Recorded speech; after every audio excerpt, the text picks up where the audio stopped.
Utkal Keshari doctor Harekrishna Mahtab स्मृति परिषद आनुकूल्य अनुष्ठित 38तम निखिल भारत स्वाधीनता संग्रामी महोत्सव और स्वाधीनता संग्रामी युव सामुख्य पक्षर समाजसेवा सम्मान रे सम्मानित हेले बालेश्वर हेल्पिंग सोसाइटी सभापति ऋतिक नायक, उपसभापति जीवन संग्राम मिश्र, दुस्त अवहेलित बन्या विध्वस्त आदि प्राकृतिक विपर्यय समय तथा बाहनगा रेल दुर्घटना हो किंबा कोरोना महामारी समय हेल्पिंग सोसाइटी संगठन माध्यम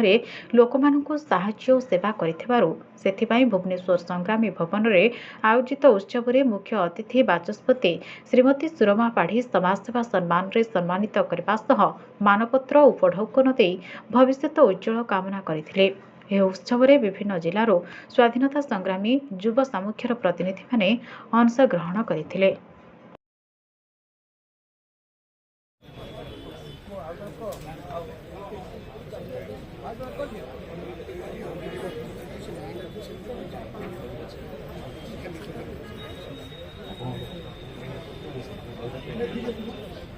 परवर्ती समय रे जितेंद्र कुमार पेंथोई, लक्ष्मीकांत प्रधान, वर्षाराणी सेठी, प्रसन्न कुमार बराड़, सुकांति बराड़, बसंत कुमार महापात्र,